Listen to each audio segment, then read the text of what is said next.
Ang walang kapantay na martial god, unang yugto. Kabanata 281, Tuljiu. Sa Celestial Restaurant, umupo si Linfang sa isang mesa, umiinom habang nalilito sa pag-iisip. Hindi niya naramdamang magmadali sa Dream Pavilion para kunin ang kanyang mga Purity Stones, ang Dream Pavilion ay hindi mawawala sa lalong madaling panahon. Narinig mo ba na kamakailan ay may isang kayamanan na lumitaw sa Celestial River? Sabi ng malambing na boses. Nakuha nito ang atensyon ng maraming tao. Anong ibig mong sabihin kamakailan? Gaano katagal ang nakalipas?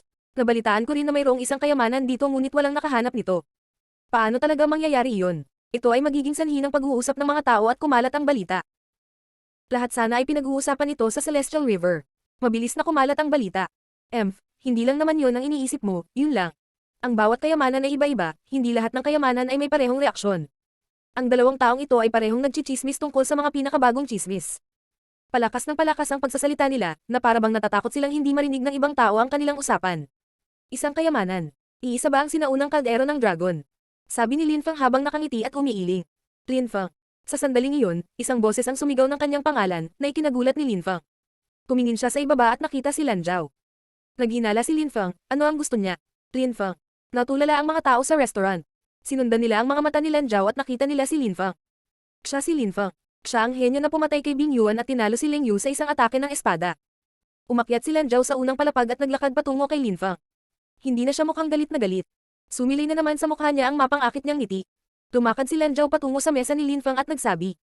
Linfang, hindi ka ba masaya na makita ako? Inangat ni Linfang ang kanyang ulo, tumingin kay Lanjiao at walang pakialam na sinabi. Mas marami kang damit ngayon, ayaw mo na ipakita sa akin ang iyong katawan. Ikaw. Galit na galit si Lanjiao. Isang malupit na ekspresyon ang lumitaw sa kanyang mga mata. Ano kaya ang iisipin ng ibang nakarinig niyan tungkol sa kanya? Anong B-start? Linfang, nasa akin ang 20,000 Purity Stone mo na katamtamang kalidad. Sabi ni Lanjiao habang malamig na nakangiti. Pinagtatawanan siya ni Linfang, kaya gusto niyang turuan siya ng leksyon. Ibigay mo sila. Sabi ni Linfang habang humihigop sa kanyang inumin, mukhang walang pakialam. Natulala na naman si Lanjiao. Sa tingin mo ba magiging ganoon kadali iyon? Sabi ni Lanjiao habang malamig na nakangiti. Dahan-daang itinaas ni Linfang ang kanyang ulo at sinabi. Ganyan ba pinangangasiwaan ng Dream Pavilion ang kanilang mga gawain? Ito ang aking paraan ng paggawa ng mga bagay at wala itong kinalaman sa Dream Pavilion. Kung gusto mo ng Purity Stones mo, kailangan mo akong pasayahin. Sabi ni Lanjiao habang malamig na nakangiti. Si Linfang ay nakatitig sa kanya at mukhang walang ekspresyon na nagpabagabag kay Lanjiao. Ibigay mo sila sa akin. Sabi ni Linfang, tila malamig ang tunog. Pinalibutan ng malamig na chi ang katawan ni Lanjiao. Dahil sa lamig na iyon ay tumigil si Lanjiao sa pagngiti. Siya ay nagngangalit ang kanyang mga ngipin at sinabi, paano kung hindi ko ito ibigay sa iyo? Kung hindi mo ibibigay ang mga ito sa akin? Sabi ni Linfang habang mukhang malamig sa yelo. Tumayo siya, naglabas ng ilan pang malamig na chi at sinabi, ipinapayo ko sa iyo na mag-isip ng mabuti. Si Lanjiao ay blanko na nakatingin kay Linfang, ang kanyang mukha ay namumula.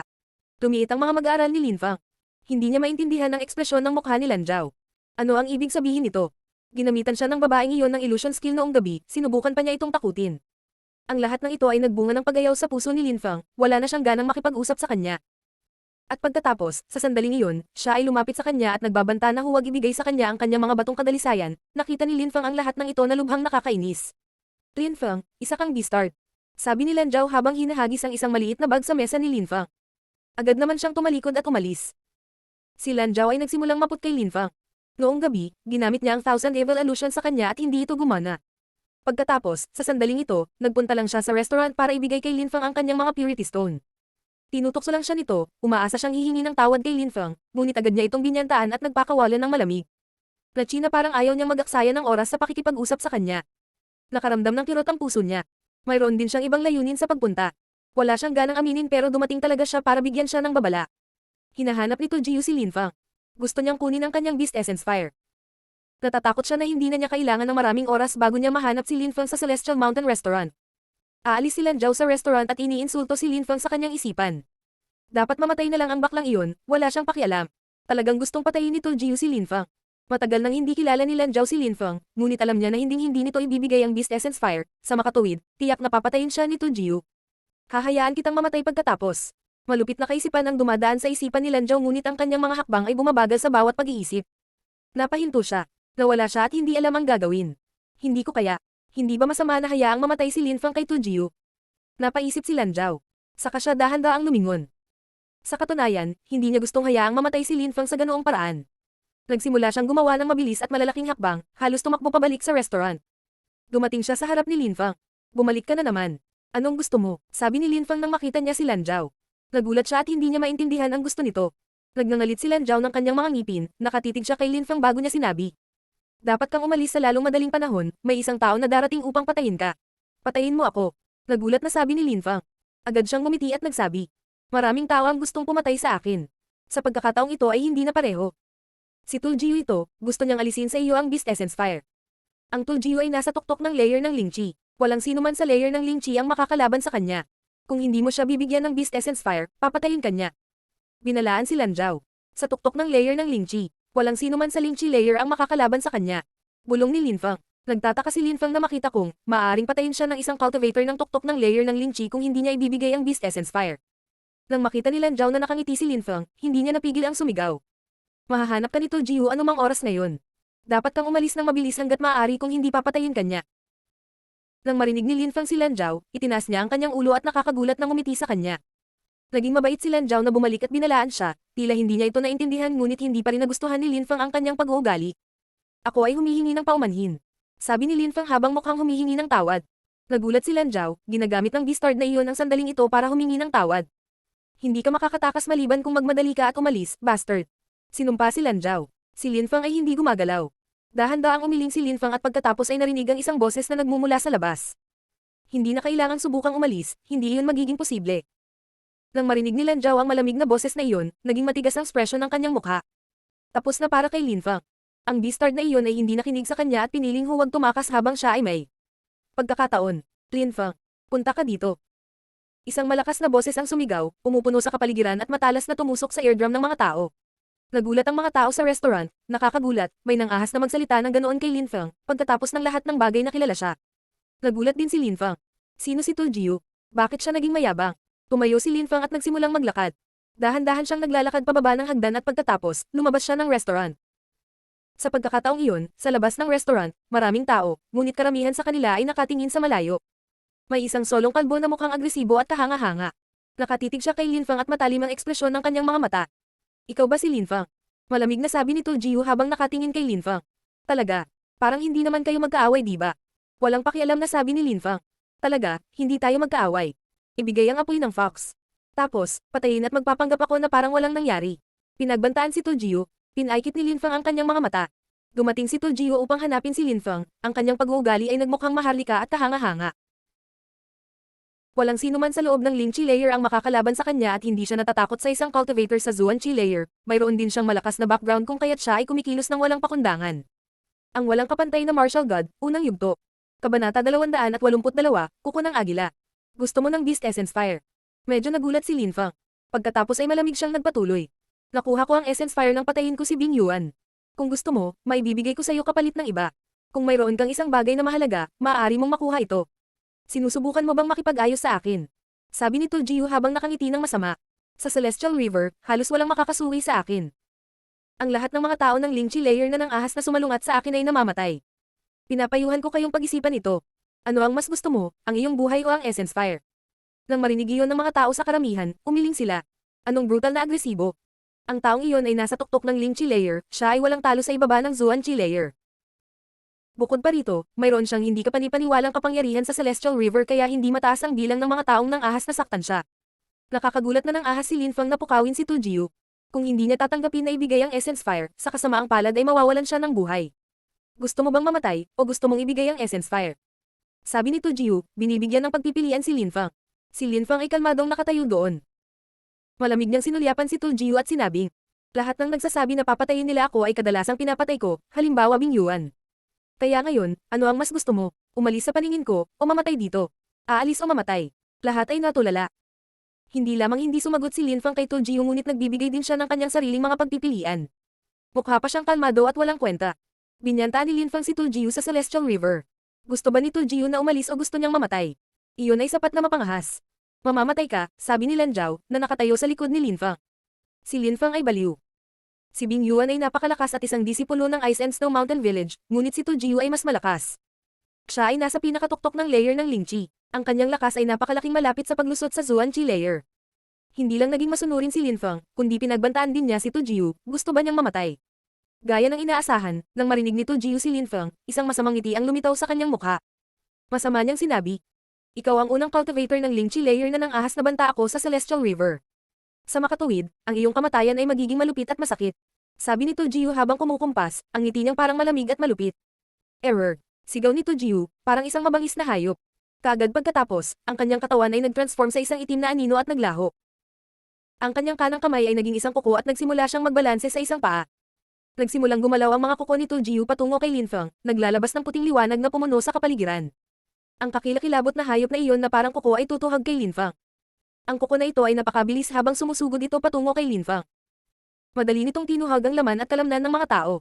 Ang pagdikit dito ay mag-iiwan ng malalalim na sugat sa katawan. Mamamatay si Linfeng dahil sa pananakit ni Tujiu, hindi maiiwasan iyon. Natahimik ang karamihan. Napansin ni Linfeng na ang mabilis at mabangis na kuko na ito ay gumagalaw patungo sa kanya. Medyo nagulat siya. Feeling niya, ang kaharap niya ng mga sandaling iyon ay isang mabangis na hayop, isang eagle-type beast. Ang mga labis na kaluluwa ay lumitaw sa kapaligiran, lahat sila ay mukhang mas maliliit na bersyon ng kaluluwa ni Linfeng at kinopya nila ang kanyang mga galaw. Kasabay nito, dahan-dahang itinaas ng maitim na kaluluwang ito ang kanilang daliri at itinulak patungo sa kuko nang may lumabas na kapangyarihan mula sa mga kaluluwang ito. Hindi umiiwas si Linfeng, sa kabaligtaran, umaatake siya gamit ang isang daliri. Cling! Isang banayad na tunog ng metal ang kumalat sa kapaligiran. Nang bumangga ang kuko sa atake ni Linfeng, napatras silang dalawa ng ilang hakbang. Ang kamay ni Tujiu ay nasa anyo pa rin ng kuko ng agila, ngunit sa gitna ng kanyang palad, mayroong isang pulang patak ng dugo. Ilang sandali bago, ang daliri ni Linfeng ay ganap na tumpak. Bukod dito, nakalusot din ito na parabang isa itong espada. May marka si Linfeng sa kanyang kamay. Kahit na hindi siya nahawakan ng kuko ni Tujiu, ang kapangyarihan ng kuko ay nag-iwan ng marka sa kanyang kamay. Tsaka parang namamanhid na rin ang mga daliri niya. Ang kuko ni Tujiu ay napakatalas at siya ay mas malakas kaysa sa inaakala ni Linfeng. Magaling ka, pero gaya ng dati mamamatay ka. Sabi ni Tujiu sabay masamang ngiti. May kakaibang nangyayari, isang liwanag ang bumungad sa kanyang katawan at sa pagkakataong iyon, tila siya ay naging isang kahindak-hindak na agila na may napakatalis na kuko. Nakakabigla ang tanawing panuurin. Si Tujiu ay nagpapalabas ng ilang nakakatusok na iyak. Nagsimula siyang gumalaw sa himpapawid, maraming anino ang lumitaw, lahat sila ay kay Tujiu. Isang hindi kapani-paniwalang puting liwanag ang sumalakay sa kapaligiran. Tila marami sa mga anino ng Tujiu ang gumagalaw patungo kay Linfeng gamit ang kanilang mga kuko na naglalayong pumatay. Ang buong kapaligiran ay napuno ng kanyang mga anino. Mahirap matukoy kung sila ay totoo o peke. Ang puting liwanag ay kumislap sa harap ng mga mata ni Linfeng, bahagyang inihilig niya ang kanyang katawan sa isang tabi at ang puting liwanag ay sumakit sa kanya sa hindi kapani-paniwalang bilis, hindi siya nasaktan. Ngunit kaagad pagkatapos, ang walang katapusang at masamang puting liwanag ay lalong lumiwanag habang patuloy ang pag-atake. Bahagyang kumislap ang silhouette ni Linfeng. Perpekto, malambot at maliksi ang bawat hakbang niya. Sa ganoong paraan, naiwasan niya ang mga pag-atake na dapat ay nakamamatay. Sa sandaling iyon, mukhang matikas, maliksi at mahusay si Linfeng. Siya ay nasa gitna ng walang katapusang pag-atake ng mga close strike, pabalik-balik. Iniiwasan niya ang mga welga na ito ng may matinding kasanayan. Isang matalim na tunog ang kumalat sa kapaligiran. Ang napakaraming puting ilaw ay nagsanib at naging isang pares ng mga naglalakihang kuko. Talagang tila ito ay kabilang sa isang dambuhalang at napakalakas na mabangis na hayop. Tila ang mga naglalakihang kuko na ito mahigit 1 metro ang laki. Direktang nasa ilalim ng isa sa mga kuko na ito si Linfeng at wala siyang mapupuntahan, hindi siya makatakas. Malapit nang matapos. Mamamatay si Linfeng. Ang mga tao sa karamihan ay nakatingin kay Tujiu. Mukha talaga siyang masamang hayop. Si Linfeng ay isang bilanggo sa ilalim ng mga kuko na ito. Mapupunit na sana siya. Nakabuka ang bibig ni Lanjiao, ang kanyang mukha ay nakamamatay na mapatla. Mamamatay na talaga si Linfeng. Ang silhouette ni Linfeng ay ganap na nababalot ng mga kuko. Nakatingin siya kay Tujiu, na mukhang masamang agila, at malamig na ngumiti. Isang hindi kapani-paniwalang lilang enerhiya ang sumambulat. Nagmukha itong isang malaking lilang lawa. Pagkatapos, lumitaw ang hindi mabilang na mga lilang galami at sumugod sa Hanjin patungo sa mga kuko. Pinagbabawalan sila at pinaghihigit sila. Kaagad pagkatapos, ang mga kuko ay ganap na nalunod sa lilang espiritu. Sa sandaling iyon, ang mga kuko ay bumababa pa rin patungo kay Linfeng, gayunpaman, ang lilang lawa ni Linfeng ay humaharang sa tilapon ng mga kuko. Ang mga kuko ay ganap na natatakpan ng lilang lawa.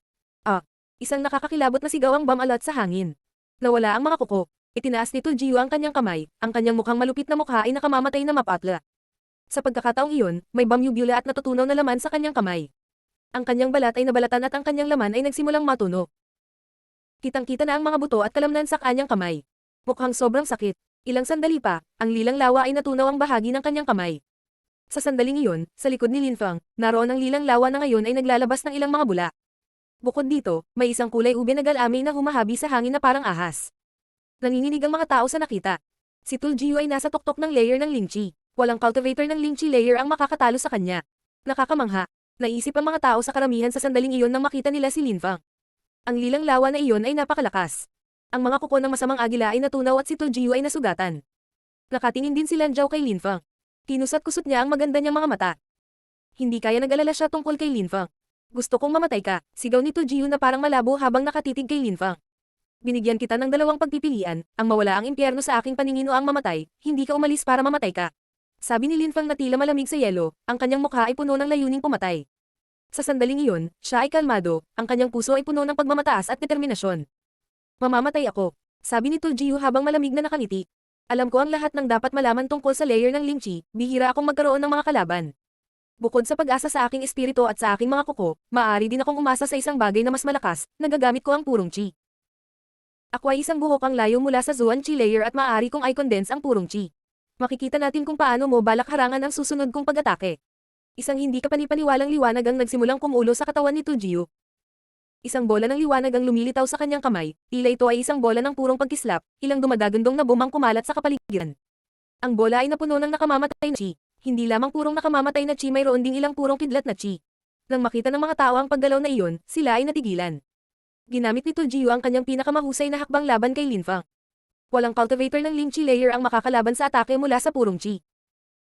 Si Lin Feng ay napakalakas at may mataas na talento, ngunit sa ilalim ng kapangyarihan ng isang purong Qi attack, na karaniwang ginagamit ng mga cultivator ng Zuan Qi layer, siya ay malipot. Kawawa naman. Siya ay isang henyo at siya ay mamamatay ng napakasakit. Ngunit si Lin Feng, tulad ng dati, ay hindi nag-aalala. Siya ay kalmado at nakatingin kay Tu Jiu, pagkatapos ay dahan-dahan niyang sinabi. Ikaw ang laging unang umaatake sa lahat, hindi ba dapat magpalitan tayo? Ngayon, dapat ay akin na. Ha? Ang mga tao ay natulala. Magpalitan. Ang kalaban ay mayroon ng bola ng purong kidlat na Qi sa kanya. Kamay ngunit gusto ni Lin Feng na humalili.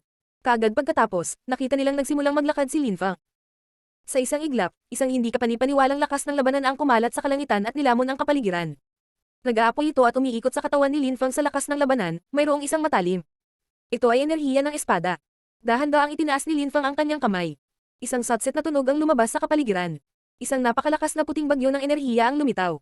Ang puting unos na iyon ay unti-unting nagbagong anyo sa isang napakatalim na espada. Napuno ito ng malupit na malakas at nakatusok na Qi. Nakakasilaw sa mga mata ang liwanag na ibinubuga ng espadang iyon kaya napapikit saglit ang lahat ng nakakita nito. Isang espada na gawa sa purong Qi. Ang mga tao ay namangha. Tumibok ang kanilang mga puso. Ang puting espada na iyon ay nagpapaliwanag sa buong lugar at ito ay gawa sa condensed pure Qi. Si Tu Jiu ay lumikha ng bola ng kidlat gamit ang purong Qi at si Lin Feng ay lumikha ng isang espada. Ang mga pag-atake gamit ang purong Qi ay mahiwaga at mahirap unawain, ngunit si Lin Feng ay hindi sumuko at nagsanay ng may tiyaga hanggang sa makabisado niya ang paghahalo ng purong Qi sa isang perpektong estado. Siya ay nagawang maabot ang pagiging perpekto at sa gayon ay nakalikha ng isang espada mula sa condensed pure Qi. Nakakatakot na lalaki. Natigilan ang karamihan. Parehong gumagamit ang mga manlalaban ng purong Qi para lumaban.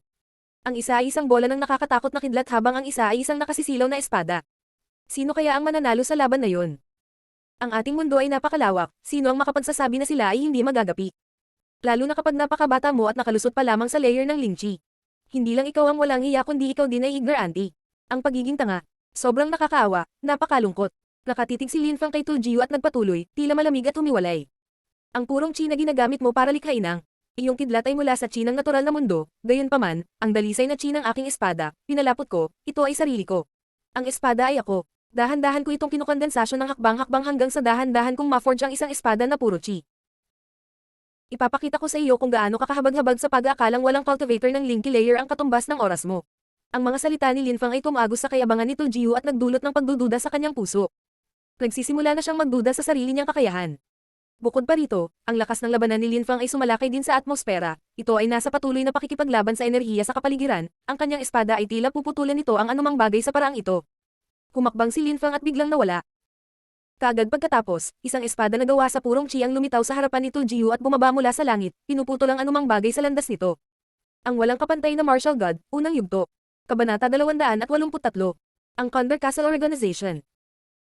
Ang hindi kapanipaniwalang espada ay nagpapaliwanag sa buong kapaligiran, naglalaman ito ng walang katapusang dami ng purong sword Qi, nakamamatay na Qi at maging ang ilang enerhiya ng labanan ay nakapalibot dito. Ang espadang iyon ay isang hindi kapanipaniwalang nakamamatay na sandata, ang kapangyarihan nito ay napakapangit. Hinihingal si Tu Jiu sa pagtataka. Ang kanyang bola ng purong kidlat na Qi ay nagbobomba sa kapaligiran at gumagalaw patungo sa espada ni Lin Feng. Ang mga kaluskos ay sinundan ng malalakas na dagandong ng kulog. Ang kidlat ay bumabangga sa espadang gawa sa purong Qi. Ngunit ang bola ng kidlat na gawa sa purong Qi ay hindi nagawang harangan ang papasok na atake ng espada. Ang espada ni Lin Fang ay bumababa mula sa langit at tumutusok patunggo sa target nito. Isang basag na tunog ang tumitaw sa hangin, ang kidlat na gawa sa purong chi ay natusok. Ang nakakabaliw na brutal na purong chi ay kumalat sa lahat ng direksyon na lumilikha ng shockwave ng purong chi. Ayoko na ng Beast Essence Fire. Sigaw ni Tu Jiu. Hindi niya nagawang harangan ng espada na gawa sa purong chi. Kung hindi titigil si Lin Fang sa kanyang pag-atake, talagang mapapatay niya si Tu Jiu kaya kailangang maghanap ng paraan si Tu Jiu. Sumusuko na siya, sumusuko na si Tu Jiu. Ang mga tao na mga ang malakas at makapangyarihang si Tu Jiu, na sobrang agresibo, ay hinanap si Lin Fang dahil gusto niyang nakawin ang Beast Essence Fire. Inakala ng lahat na si Lin Fang, kahit na hindi siya mamatay, ay hindi bababasa, mawawala ang Essence Fire. Nang marinig nilang tumanggi si Lin Fang kay Tu Jiu, kumbinsido sila na mamamatay siya. Ngunit ang kahangahangang resulta ay si Tu Jiu, na hindi matatalo ng sino mang magsasaka ng layer ng Ling Chi, ay hindi makakalaban sa kapangyarihan ni Lin Fang. Tinalo siya ni Lin Fang gamit ang kanyang purong Chi Sword. Sa sandaling iyon, si Tu Jiu, na nasa tuktok ng layer ng Ling Chi ay sumuko. Hindi na siya nakikipaglaban at nagpasya na hindi na niya kailangan ng alinman sa mga gamit ni Lin Fang. Anong gagawin? Sabi ni Lin Fang habang malamig na nakangiti. Naisip ni Tu Jiu na talagang ganoon kadali ang mga bagay, kung gusto niyang lumaban, lalaban siya. Gusto niyang patayin si Lin Fang at kunin ang Beast Essence Fire ngunit dahil hindi niya kayang talunin si Lin Fang, naisip niyang malulutas ang lahat kung susuko lang siya sa pagnanais na magnakaw kay Lin Fang. Paano ito naging ganoon kadali? Matatanggap ba niya kung may gumawa sa kanya ng ganoon? Sinabi sa kanya ni Lin Fang na pumili, umalis o mamatay. Ako ay taga Conver Castle ng Celestial River, mangangahas na bang patayin ako at tingnan kung ano ang mangyayari. Sabi ni Tu Jiu nang makita niyang ang espada ni Lin Fang ay nahuhulog pa rin mula sa langit. Ang espada ay dahan-daang tumutusok sa purong chi at pabilis ng pabilis ang paglaki. Nagbago ng husto ang ekspresyon ng mukha niya. Si Tu Jiu ay nang ahas na kumilos ng agresibo at mayabang sa Celestial River dahil siya ay hindi kapani-paniwalang malakas ngunit dahil din siya ay nagmula sa Conver Castle na may isang tiyak na kapangyarihan sa Celestial River. Ang Conver Castle ay isang tiwaling organisasyon, ang mga taong nang ahas na masaktan sila ay walang awang pinatay. Ang organisasyon ng Conver Castle ay nakabase sa loob ng teritoryo ng Celestial River. Sinaktan nila ang maraming menor de edad na may mga malilit na impluensya sa Celestial River ngunit hindi sila nakapag-react maliban kung mayroon silang sapat na suporta. Natigilan din ng mga tao. Papatayin ba niya si Tu Jiu? Hindi pa nila naisip ang ganoong posibilidad hanggang sa sandaling iyon. Kahit na ang Hauyu Sect ay hindi malayo sa Celestial River, ang mga tao ng Hauyu Sect, at maging ng Ice and Snow Mountain Village, ay hindi nang ahas na saktan ng mga tao ng Conver Castle. Ang Conver Castle Organization ay may malalim na ugat sa Celestial River, ito ay umiral ng hindi mabilang na taon at sila ay tunay na walang awa. Para madismantle ito, ikaw ay kailangang alisin ito mula sa mga ugat, na halos imposible, kaya pinakamahusay na huwag galitin sila. Dahil gusto mo akong patayin, dapat naisip mo na baka patayin din kita. Sabi ni Lin Fang na tila malamig. Ang mga tao ay namangha. Ang espadang gawa sa purong chi ay tumagos sa huling natitirang piraso ng purong kidlat. Na chi, agad itong lumipat patungo sa Tu Jiu. Mapangahas ka. Sigaw ng isang boses na umalangaw sa buong kapaligiran. Tiningnan ni Tu Jiu ang espada na tumutusok patungo sa kanya mula sa langit. Mukha siyang walang pag-asa at puno ng panghihinayang ang kanyang puso. Nasanay na ang mga tao ng Conver Castle Organization na kumilos ng kahanga-hanga at mayabang sa Celestial River. Kaya naman, hindi niya akalaing na mapupunta siya sa ganoong sitwasyon, hindi niya akalaing may mga ngahas na pumatay sa kanya sa Celestial River. Sa sandaling iyon, napahamak siya, masyadong mabilis ang lahat. Pash! Ang liwanag mula sa nakamamatay na purong chi ng espada ni Lin Fang ay unti-unting naglalaho. Si Tu Jiu ay nakatayo doon, hindi kumikibo. Kaagad pagkatapos ay unti-unting bumagsak ang kanyang katawan. Nakabukas pa rin ang mga mata ni Tu Jiu, ngunit sa pagitan ng kanyang mga kilay, isang espada ang tumusok sa kanyang bungo at isang sinulid ng dugo ang umaagos. Patay na siya. Si Tu Jiu ng Conver Castle Organization ay namatay. Siya ay nasa tuktok ng layer ng Ling Chi at napatay ni Lin Fang sa isang sword strike. Hindi pa niya nagawang hawakan si Lin Fang kahit na may kapangyarihan siyang gumamit ng purong chi na siyang kapangyarihan ng Zuan Chi layer. Ang resulta ay lumampas sa lahat ng inaasahan, ito ay kahanga-hanga, maraming tao ang nasasabik pa rin. Si Lan Zhao, na nasa likod ni Lin Fang, ay natulala rin. Ilang sandali pa, huminga siya ng malalim at tumingin sa likod ng dominanteng binata. Puno ng pagtataka ang magagandang mata niya. Isang hindi matinag at determinadong binata. Gusto niyang patayin si Lin Fang kaya napatay siya ni Lin Fang. Walang pakialam si Lin Fang sa kanyang kayuan. Sumimangot si Lan Zhao at nagsimulang maglakad. Dumating siya sa tabi ni Lin Fang at sinabi, Lin Fang, dapat kang umalis sa lalong madaling panahon, magmadali at umalis.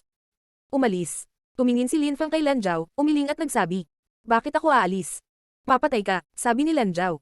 Si Tu Jiu ay miyembro ng Conver Castle Organization. Isa pa, napakataas ng katayuan niya. Pinatay mo siya para hindi ka paalisan ng mga miyembro ng Conver Castle Organization. Mabilis silang darating para sa iyo. Ang Conver Castle Organization. Kumunat ang noo ni Lin Fang. May appointment siya kay Mr. Rosa. Restaurant, hindi siya makaalis. Hindi ko aalis. Sabi ni Lin Fang na parang walang pakialam. Si Lan Zhao ay natulala at iniinsulto si Lin Fang sa kanyang mga iniisip.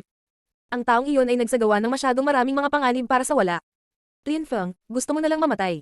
Galit na sabi ni Lan Zhao. Nagulat si Lin Feng, tumingin siya kay Lan Zhao at agad na nagsabi. Bakit ka nag-aalala tungkol sa akin? Natigilan si Lan Zhao. Talaga, ano ang mali sa kanya? Bakit siya nag-aalala sa bastos na iyon? Dapat ay, kinasusuklaman niya si Lin Feng. Noong una ay gusto niya itong mamatay, bakit niya ito tinutulungan? Nag-aalala ako sa'yo pero tama ka, kung gusto mong mamatay, it's none of my goddamn business. Sinumpa si Lan Zhao. Tila'y binunyag niya ang kanyang tanay na ugali na lubos na kakaiba sa isang gabi. Tumingin si Lin Feng kay Lan Zhao na galit na aalis. Nagsimula siyang maglakad at pumasok sa Celestial Mountain Restaurant. Ang mga tao sa karamihan ay umiiling, isang magandang babae ang nagbabala sa kanya ngunit hindi niya matukoy ang mabuti sa masama. Parang sa oras na ito, siguradong mamamatay na siya. Delikado ang Conver Castle Organization, malaki ang impluensya nila sa Celestial River. Bukod pa rito, sila ay binubuo ng libu-libong tao at maliban sa mga nakababatang henerasyon, lahat sila ay nakalusot sa Lingchi Layer. Halos walang mahinang magsasaka. Bukod dito, ang tatlong pinuno ng organisasyon ay nakalusot sa Zuanchi Layer. Napakalakas nila, lalo na ang pangunahing pinuno, nakalusot na siya sa ikatlong layer ng Zuanchi, ang kanyang kapangyarihan ay napakapangit hanggang sa ang mga taong nang ahas na guluhin siya ay napakabihirang.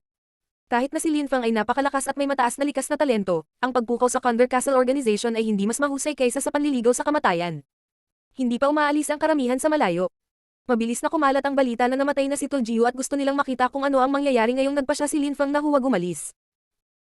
Tulad ng hinulaan ng karamihan, hindi nagtagal, umuusbong ang mga ingay sa dikalayuan at ang lupa ay nanginginig mula sa mga kabayo sa dikalayuan. Ito ay parang isang maliit na hukbo ng mga kabayo na tumatakbo. Dumating na sila. Tumibok ang puso ng mga tao. Mabilis na dumating ang mga tao ng Conver Castle Organization. Mamamatay si Lin Feng. Nang marinig ng karamihan ng mga ingay, naunawaan nila na ang Conver Castle Organization ang dumating upang maghiganti. Tiyak na papatayin ng Conver Castle Organization si Lin Feng. Ilang sandali pa, isang pangkat ng mga kabalyerya na sakay ng mga itim na kabayo ang humahagibis sa kanila. Lahat sila ay tumingin masama at agresibo. Ang mga tao ng Conver Castle Organization ay ang lahat ng pinakamasama at walang awa na cultivator. Napakaraming dugo sa kanilang mga kamay, ang bilang ng mga taong pinatay nila sa malamig na dugo ay hindi kailanman maalis. Para silang si To Jiu, kung may nakita silang isang bagay na gusto nila, kapag hindi ibinigay ng tao, pinatay nila. Sila ay lubhang masama at agresibo. Wala silang mga prinsipyo at walang moral na halaga. Maraming tao ang nagmamadaling lumabas mula sa Celestial Mountain Restaurant. Narinig nila na ang Conver Castle Organization ay dumating upang ipaghiganti ang pagkamatay ni To Jiu. Siyempre magtatago sila sa malayo para maiwasan ang anumang hindi magandang pangyayari. Ilang sandali pa, tumahimik na ang Celestial Mountain Restaurant. Bukod dito, sa dikalayuan, halos dumating na ang mahigit 100 kabalyero na sakay ng kanilang mga nakabaluti kabayo. Nang makita nila ang bangkay ni To Jiu na nakahandusay sa kalsada, ang ekspresyon ng mukha ng pinuno ay naging malamig at ang kanyang mga mata, na parang sa isang agila, ay tumingin ng husto. Ang taong iyon ay tiyuhin ni To Jiu, minsan sa mga vice-leader ng Conver Castle Organization. Umalis ka dito, mamamatay ka, sabi ng vice-leader ng Conver Castle Organization. Lahat sila ay tumakbo, patungo sa Celestial Mountain Restaurant at agad na sinimulan ang pagsira sa lahat ng kanilang dinadaanan. Gaano kalakas at kalakas. Ang mga tao ay namangha. Sa dikalayuan, isang makapal na bronze sign ang sumabog. Ang pinuno ng Conver Castle Organization ay sumigaw at ang kanyang boses ay naglalaman ng malakas na purong chi. Sa loob ng Celestial Mountain Restaurant, talagang tahimik ang kapaligiran, walang kahit isang ingay. Ang mga tao ay tahimik na nagmamasid sa eksena. Ang mga tao ng Conver Castle Organization ay tumigil sa labas ng restaurant, naghihintay kay Lin Feng at si Lin Feng ay halatang hindi lalabas, kung hindi ay mamamatay. Siya, ang kanilang hinihiling ay halatang imposible. Ang walang kapantay na martial god, unang yugto. Kabanata 284, ang pinakamahusay. Palibutan ito, sabi ng vice leader ng Conver Castle Organization. Sa isang iglap, napalibutan ng mga kabayo ang Celestial Mountain Restaurant. Nasa malayo ang vice leader at sinakatitig sa restaurant na may murder sa mukha. Pumasok ka sa loob at hulihin mo siya, gusto ko siyang buhay. Sabi ng vice leader. Roger. Sabay-sabay na sabi ng ilang kabalyero. Agad silang dumaan sa entrance ng restaurant. Kaagad pagkatapos, dumating ang ilang kabalyero sa gitnaing restaurant. Gayunpaman, kaagad pagkatapos na makapasok sa restaurant, isang hindi kapanipaniwalang mabigat na enerhiya ang kumalat sa kapaligiran na nagpabilis ng kanilang tibok ng puso. Isang talon na parang hangin ang biglang lumitaw, napalibutan ito ng hindi kapanipaniwalang enerhiya. Ang nakakakilabot na hiyawan ay kumalat sa kapaligiran. Ang ilang mga silhouette sa likod ng grupo ay natangay sa labas ng restaurant. Sa unahan ng grupo, may mga gustong umalis pero hinarang ng mga nasa likod, sobrang gulo, nagpapanik, at biglang tumalsik ang dugo kung saan-saan. Walang tigil na kumakalat ang mga paputok na tunog sa kapaligiran. Maraming tao ang bumagsak sa lupa, kabilang ang unang pumasok sa restaurant. Patay na sila. Ang pagkilos na iyon ay namangha sa karamihan. Pinilit sila ni Lin Feng na pumasok sa restaurant at nang pumasok sila, pinatay niya sila. Ang mga tao ng Conver Castle Organization ay hindi na nang ahas na pumasok sa restaurant. Sa halip, sila ay walang katiyakan na pabalik-balik sa harap ng entrance door ng restaurant. Malinaw na delikado ang mga tao sa loob. Kung napatay niya si Tojiu, tiyak na nangangahulugan iyon na hindi siya mahina. Kung mag-isa lang siya, tanging ang vice leader ng Condor Castle Organization ang makakatalo sa kanya. Pumunta ka sa Formasayon at pumasok ka sa loob para hulihin siya, huwag kang atras. Malamig na sabi ng vice leader ng Condor Castle Organization nang makitang magulo na ang grupo niya. Hindi ba nila nahuli ang isang solong tao sa napakarami nila? Ang mga miyembro ng Condor Castle Organization ay natulala. Mukha silang mabangis at matigas, kaagad pagkatapos, bumalik sila sa Formasayon at nagsimulang tumakbo patungo sa loob ng restaurant, kasabay nito, ang mga ingay na kumalat sa kapaligiran. Walang ilaw ng talom at walang nagpakita sa kanilang sarili, ang buong unit ng mga kabalyerya ay pumasok sa restaurant na parang stampede. Malamig na ngumiti ang vice leader ng Condor Castle Organization. Kailangang mamatay ang mga nang-ahas na pumatay sa mga tao ng Condor Castle Organization. Isang nakakakilabot na tili ang kumalat sa hangin na naging dahilan upang mapawi ang ngiti ng vice leader. Kasabay nito, ang mga tao sa labas ay nagtataka rin. Isang lilang liwanag ang sumabog mula sa restaurant, may bamyubula at bamyubula na tunog. Lalong tumitindi ang liwanag. Nakikita ng mga tao ang isang lilang liwanag na nagmumula sa loob ng restaurant. Ang lahat ng mga kabalyero na pumasok sa restaurant ay nalunod sa lilang espiritu ni Lin Fang. Isang napakalaking purple spirit ang lumitaw sa restaurant. Lahat ng kabalyero ng Condor Castle Organization ay nilamon na nito. Ang lilang lawa na nakikita ng karamihan mula sa labas ay parang dambuhalang bibig ng isang mabangis na hayop. Nang magsimulang dahan-daang maghiwa-hiwalay ang lilang lawa, ang mga tao ay tumingin sa restaurant, wala nang anumang tunog ng paggalaw. Lahat ng nakapasok sa restaurant ay namatay. Wala ni isang tao ang nakaligtas. Mukhang hindi rin ganoon kadali ang pagpatay kay Lin Fang. Akala ng mga tao sa karamihan. Ilang sandali bago, 12 ng mga kabalyerya ang pumasok sa restaurant at namatay sa isang iglap, hindi umaatake ang vice leader ng Condor Castle Organization. Natakot siya, pinapatay ni Lin Fang ang lahat ng pumasok sa restaurant. Siyempre, may isa pang posibilidad na sirain ang restaurant ngunit kung gagawin nila, matatakpan ng alikabok si Lin Fang at magkakaroon ng pagkakataong makatakas. Sa sandaling iyon, lumitaw si Lin Fang sa pintuan ng restaurant. Sinulyapan niya ang karamihan, mukha siyang walang kwenta at agresibo. Kung may pumasok sa restaurant, papatayin ko sila. Malamig na sabi ni Lin Fang. Maraming tao ang nanatiling tahimik. Kung papasok sila sa restaurant, papatayin sila ni Lin Fang. Si Lin Fang ay hindi isang santo. Gusto mong mamatay, sabi ng vice leader ng Condor Castle Organization. Isang matalim na tunog ang lumabas sa atmosfera, tumalon siya sa ere at agad niyang itinapon ang sarili sa restaurant sa hindi kapanipaniwalang bilis. Siya ay sumabog sa kapaligiran sa isang kamanghamanghang bilis. Si Lin Fang ay malamig na nakangiti. Nang makita niya ang vice leader ng Condor Castle Organization, kumurap-kurap ang kanyang silhouette, bumalik siya sa restaurant at lumitaw ang hindi kapanipaniwalang dami ng lilang likido. Mamatay. Sa isang iglap, sumugod sa loob ng restaurant ang vice leader ng Condor Castle Organization. Umalangaw sa kapaligiran ang malakas niyang sigaw. 3 bola ng purong chi lumitaw sa kapaligiran at lumipat sa 3 direksyon, kung saan naroon sina Lin Feng, Meng Qing at Badaw. Katsa. Napuno ng lilang liwanag ang kapaligiran at lumawak sa bawat direksyon. Kasabay nito, lumitaw ang isang makinang na espada at pinigilan ang dalisay na chi na papalapit. Napaungol ang vice leader ng Condor Castle Organization. Naglabas siya ng mas dalisay na chi, isang nakakasilaw na liwanag ang lumitaw sa paligid ng kanyang katawan at itinaas niya ang kanyang mga kamay.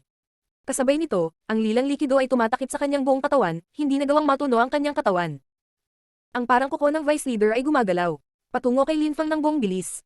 Ngunit sa sandaling iyon, nagsimulang tumibok ang puso ng vice-leader. Isang napaka-brutal at malamig na enerhiya ang tumagos sa kanyang dibdib, na para bang gusto nitong palamigan ang kanyang mga panloob na organo. Bigla siyang lumingon at natakot dahil napansin niya ang napakalamig na presensya. Nagbago ang ekspresyon ng mukha niya, nanginginig ang katawan, gusto na niyang umalis pero huli na ang lahat. Nilusob na ng lamig ang kanyang katawan. Ang pinakamahusay, ang walang katapusang enerhiya ng yelo at ang dalisay na chi ay nagbanggaan. Sa sandaling iyon, ang dalisay na chi ay nagyelo sa lugar. Kasabay nito, ang ilang mga bukol na tunog ay maririnig. Pinalibutan ng nakakatakot na purple lake ang katawan ng vice leader. Isang napaka-brutal at marahas na lilang enerhiya ang nagsimulang masira ang kanyang katawan, ang kanyang ekspresyon sa mukha ay lubhang nagbago. Bitak. Bumagsak si Ice Chi mula sa langit. Ang vice leader ng Condor Castle Organization ay sinubukang magpumiglas ngunit ang Purple Lake ay nag-transform sa isang malaking dragon na mahigpit na humawak sa kanya sa pwesto. Ang pinakamahusay, ang yelo ay bumabagsak sa kapaligiran. Pagkatapos ay inabot nito ang kamay ng vice leader, pinalamig ito. Bukod doon, nagsimulang kumalat ang yelo sa buong katawan niya. Mukha siyang walang pag-asa at natatakpan ng yelo ang kanyang katawan. Nakakakilabot na tili ng vice leader ng Condor Castle Organization nang balutin ng yelo ang kanyang katawan. Ngunit wala itong silbi, napapaligiran siya ng lila na lawa. Wala na siyang lakas para makatakas, bukod sa nilalamig siya at kinakaagnasan, isang hakbang na lang ang layo ng kamatayan. Ang vice leader ng Condor Castle Organization ay nakalusot sa Zuan Chi layer ngunit sa sandaling iyon, ang kanyang katawan ay natutunaw at nagyayelo sa parehong oras, naghihintay na lamang siyang mamatay. Nakakatakot iyon. Nagsimulang ang inag ang kanyang katawan, ayaw niyang mamatay. Siya ay dumating upang ipaghiganti si Tuljiu, gusto niyang patayin si Linfang ngunit hindi niya akalain na siya ay papatayin. Kumalat ang mga ingay sa kapaligiran. Ang yelo ay patuloy na sumalakay sa kanyang katawan sa hindi kapanipaniwalang bilis at sa wakas, siya ay ganap na nagyelo. Sa labas, ang mga tao ay panay ang tingin sa Celestial Mountain Restaurant. Bagamat nasira na ang pinto ng restaurant, maaari nitong pigilan ang mga tao na makita ang loob. Ano ang nangyari sa loob? Ilang sandali bago, pumasok ang vice leader ng Condor Castle Organization, napatay ba niya si Linfang at ang kanyang mga kaibigan? Boom! Isang paputok na tunog ang sumambulat. Nadurog ang restaurant ng pinto. Isang silhouette ang bumungad sa labas ng restaurant. Bumagsak ang silhouette sa lupa sa harap ng karamihan. Patay na ang taong iyon. Nang makita ng karamihan ang silhouette na iyon, iniisip nila kung sino iyon. Talagang natulala sila. Ang silhouette na iyon ay ang vice leader ng Condor Castle Organization, isang cultivator ng Zuan Chi layer. Ang vice leader ng Condor Castle Organization ay matay na. Ilang sandali pa ay nakapasok na siya sa restaurant at naibalik na ang bangkay niya. Isang hindi kapanipaniwalang dami ng malamig na enerhiya ang lumipat patungo sa natitirang mga miyembro ng Condor Castle Organization. Ang vice leader, tulad ng iba kanina, ay pumasok sa restaurant at namatay. Ang pinto ng restaurant ay isang libre ragdaan patungo sa impyerno, isang silhouette ang lumabas sa restaurant. Ang taong iyon ay mukhang gwapo ngunit walang katapusang kalamigan at layuning pumatay ay naroroon din sa kanilang mga mata. Kung gustong pumatay ng taong iyon, pumatay sila. Isang lilang ilusyon ang lumitaw sa harap ni Linfang. Isa itong malaking purple dragon. Kumislap ang silhouette ni Linfang at tumalon siya sa ere. Lumitaw ang lilang enerhiya mula sa kanyang kamay at hinaranggan ang dalawang silhouette na tumatakas sa kanilang mga kabayo. Isang sword light ang nahulog mula sa langit na parang bulalakaw. Ang dalawang silhouette na ito ay agad na natangay sa hangin dahil sa impact at namatay bago tumama sa lupa. Sa likod ni Linfang, lumitaw ang isang dalisay at banal na puting silhouette. Para silang mga Diyos. Maraming tao ng Condor Castle Organization ang na-freeze at namatay, hindi man lang naligtas ang kanilang mga kabayo. Bukod pa rito, sa sandaling iyon, lumitaw ang isang silhouette na kasing talas ng isang talom at nagbuganigma ng ningaliwanag, sinumang tao na nasa ilalim ng talom na iyon ay mamamatay. 3 tao ang minasaker ang lahat ng miyembro mula sa Condor Castle na pumunta sa restaurant. Walang natira. Wala silang pagkakataong lumaban sa napakalakas na kapangyarihan. Lahat sila ay namatay ng malungkot. Ang walang kapantay na martial god, unang yugto. Kabanata 285, Bing Hiteng. Ang mga itim na kabayo ay nababaliw, tumatakbo sa paligid at humahagulgol. Si Linfang at ang kanyang dalawang kaibigan ay masyadong malakas, bawat isa sa kanila ay napakalakas. Sa bawat pag-atake nila, may mamamatay. Ang kahangahangang babae na iyon ay partikular na malakas, kung ang sinuman ay masyadong malapit sa kanya, nakuha nila ang impresyon na sila ay mag-freeze sa lugar. Malinaw na siya ay nagsasaka ng Zuan Chi layer. Ang lalaking iyon na nakasuot ng tansong mastara ay ang pinakamahina sa kanilang tatlo, ngunit nakalusot pa rin siya sa ikapitong Ling Chi layer. Bukod dito, kaya niyang kontrolin ang nakakagulat na dami ng puwersa ng talem. Si Linfang ay karaniwang relaxed, walang malasakit at misteryoso, ngunit sa anumang kaso, siya ay napakalakas. Napakabilis, sa labas ng Celestial Mountain Restaurant, isang bundok ng mga bangkay ang lumitaw. Bukod sa ilang tao na nakatakas ng maaga, ang iba ay patay na lahat, tulad ni Tuljiu. Dumating sila sa isang kahanga-hanga at dominanteng paraan, ngunit ito ang kanilang huling pahingahan. Kabilang ang vice leader ng Condor Castle Organization, na isang cultivator ng Zuan Chi layer. Gaano kalakas? Naisip ng karamihan nang makita nila si Linfang.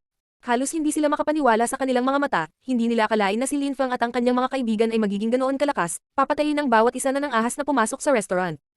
Hindi nakakagulat na hindi siya nagmamadaling tumakas.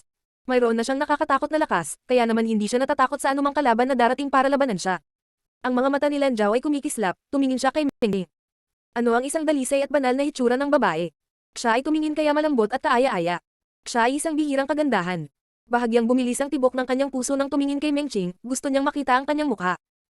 Kaya pala, nag-vibrate ang labi niya. Para siyang nabigo sa pag-ibig, ang puso ni Lanjiao ay napuno ng nakatagong kapitan. Hindi katakataka na hindi niya nagawang akitin si Linfang, mayroon na siyang napakagandang babae sa kanyang tabi. Tumigil si Linfang sa pagtingin sa mga bangkay at agad na bumalik sa restaurant. Mahigpit na sinundan siya ni Mengqing at Badao. Ang tatlong silhouette ay muling nawala sa paningin ng karamihan. Napatingin ang mga tao sa restaurant, ang dami na nilang napatay mula sa Condor Castle Organization, kasama na ang kanilang vice leader. Ang mga susunod na taong ipinadala mula sa Condor Castle ay tiyak na magiging mas brutal. Anong irresponsibleng tao, sa tingin mo ay makakaasa ka sa lakas ng 3 tao para talunin ang Condor Castle Organization? Si Lanjiao ay nagmumura kay Linfang sa kanyang puso. Nakakagulat na walang balak umalis si Linfang. Parang gusto niyang lipulin ang buong Condor Castle Organization, at kung hindi, pagsisisihan niya ito. Si Linfang ay nakaupo sa loob ng restaurant, nakapikit ang kanyang mga mata habang kalmado siyang humihinga at lumabas. Siya ay nasa pagsasanib ng lupa. Ang kanyang puso ay pinagsama sa kanyang katawan at sa gayon, ang kanyang puso ay sumasailalim din sa lupa mismo. Si Linfang, nasaan man siya o kung ano ang sitwasyon, ay maaaring palaging pumasok sa isang perpektong mental na estado para sa paglilinang. Napapaligiran siya ng purong chilay. Isang napakaraming purong chi ang walang tigil na gumagalaw patungo sa katawan ni Linfang. Kasabay nito, pumasok si Linfang sa isang perpektong estado ng pagmumuni-muni, na walang laman ng kanyang puso at isipan. Ang kanyang katawan ay gumagaling at bumabalik sa sigla na natupok ng kanyang kaluluwa. Magagamit ni Linfang ang purong chi, wala itong masyadong epekto sa kanyang ngunit, kapag ginamit niya ang lakas ng kanyang kaluluwa kailangan niyang gumaling ng mabilis dahil kung wala ito, makakaapekto ito sa kanyang kakayahan sa pakikipaglaban. Noong ginamit ni Linfang ang kanyang purple energy para umatake, o gumawa ng isang napakalaking dragon, kailangan din niyang gamitin ang lakas ng kanyang kaluluwa.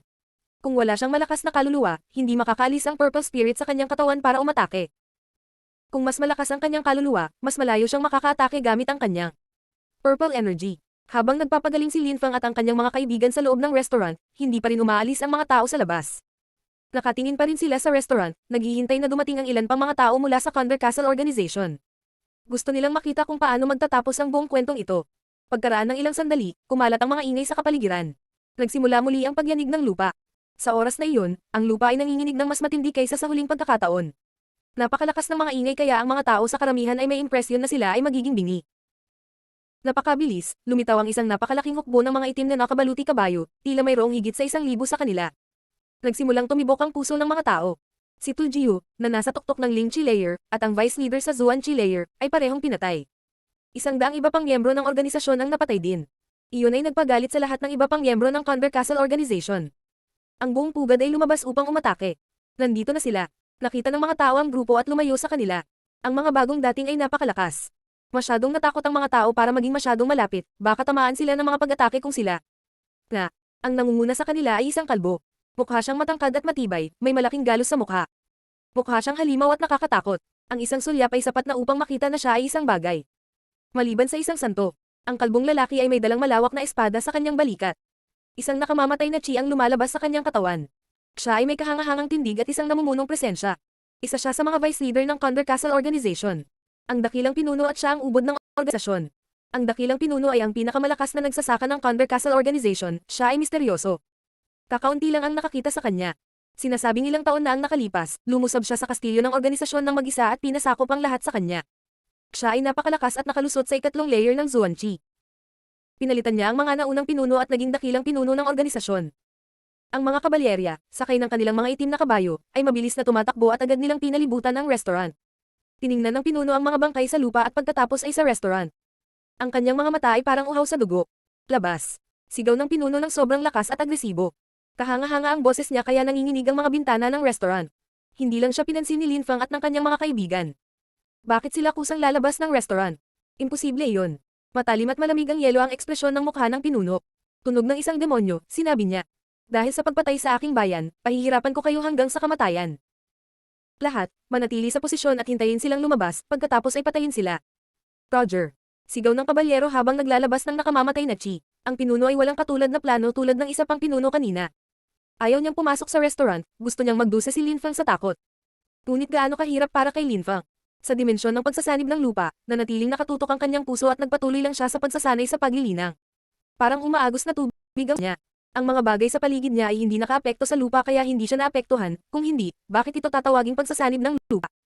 Tumalon ang pinuno sa kanyang kabayo at naglakad patungo sa bangkay ng isa pang pinuno. Isang masamang ekspresyon ng mukha ang bumungad sa kanyang mukha. Gaano kalamag. Nagyelo at natunaw ang katawan ng pinuno. Ang kanyang dugo ay ganap na nagyelo. Tumigil sa paggana ang kanyang mga kalamnan. Napakalakas ng enerhiya ng yelo. Inangat ng pinuno ang ulo at tumingin sa Celestial Mountain Restaurant. Kumbinsido siya na dapat ay hinintay sila ng namatay na pinuno bago siya pumasok. Kahit na mukhang bastos at tanga ang pinunong iyon, alam ng mga taong malapit sa kanila na mas matalino siya kaysa sa pinunong namatay. Ang kanyang pagiging agresibo at paniniil ay nakaintriga sa mga tao. Ang taong iyon ay mas malamig ang dugo kaysa sa naunang pinuno. 1,000 tao ang dinala niya. Hindi siya handang makipagsapalaran. Pinatay ng mga nasa loob ng restaurant ang isa pang pinuno, na ang ibig sabihin ay malamang na malakas din ang mga ito para patayin din siya. Wala siyang ganang magsugal sa buhay niya. Kahit na si Linfang ay napapalibutan ng isang hukbo ng 1,000 lalaki, si Linfang ay napakahirap pumatay. Kung ang sitwasyon ay masyadong mapanganib, hindi nila kayang bayaran ang pagsusugal, kailangan nilang maging maingat at mapagbantay. Sa labas ng Celestial Mountain Restaurant, ang kapaligiran ay ganap na kalmado, ngunit tila ang sitwasyon ay maaaring sumabog anumang oras. Ang libong lalaking nakapalibot sa restaurant ay matiyagang naghihintay. Napakabagal na lumipas ng oras. Ang katahimikan kung saan nalunod ang kapaligiran ay mapangapi ngunit hindi umalis ang karamihan. Nakatayo sila sa di kalayuan, naghihintay na magsimula ang labanan. Gayunpaman, isang buong araw lang silang naghihintay. Isang buong araw na naghihintay doon ang mga tropa ng Thunder Castle Organization. Hindi pa sila umatake and besides, isang buong araw din ang crowd, parang walang pagod. Ang kapaligiran ay, tulad ng dati, sobrang kalmado. Gayunpaman, sa sandaling iyon, sa di kalayuan, isang tunog ang lumitaw sa kapaligiran at bahagyang yumanig ang lupa. Tsaka palakas ng palakas ang tunog na iyon at ang lupa ay nanginginig ng mas malakas. Dumating ang mga kabayo, mas maraming tao ang dumarating. Ang mga tao ay natulala. Nakatingin sila sa malayo at kaagad, nakita nila ang isang grupo ng mga kabayong puting nyebe na papunta sa kanila. Ang mga kabalyero ay nakasuot ng puti at naglalabas ng napakalamig na cake. Tila yelo at nyebe ang lumilitaw sa lupa habang sila ay dumaan. Dumating na ang mga tao ng Ice and Snow Mountain Village. Ang mga tao sa karamihan ay nanliit ang kanilang mga mata at nahulaan kung sino ang mga taong ito. Si Bing Yuan, ang kababalaghan ng Ice and Snow Mountain Village ay napatay. Ang Ice and Snow Mountain Village ay masyadong malakas para huwag pansinin ang gayong insulto. Napakabilis nilang tumakbo. Ang mga tao ay namangha. Sa pagkakataong ito, tiyak na mamamatay si Lin Fang. Ang mga tao ng Thunder Castle Organization at ang mga tao ng Ice at Snow Mountain Village ay parehong dumating, tiyak na mapapatay nila siya. Asar. Sigaw ng boses na nagmumula sa pinakaharap ng kabalyero nang makitang nasa harapan niya ang kalbong pinuno. Namangha ang mga tao, napaka-agresibo ng taong taga Ice and Snow Mountain Village. Napakalakas niya kaya, hindi man lang inilagay sa kanyang mga mata ang kalbong pinuno ng Thunder Castle Organization. Tumingin sa kanya ang kalbong pinuno at nagsabi, "Ano ang iyong katayuan sa lipunan sa loob ng sekta ng Ice and Snow Mountain Village para makipag-usap sa akin sa ganoong paraan?" Bing Hiteng, sabi ng bagong dating na parang walang pakialam. Sumimangot ang karamihan. Personal na dumating si Bing Hiteng, isa siyang Great Elder ng Ice and Snow Mountain Village.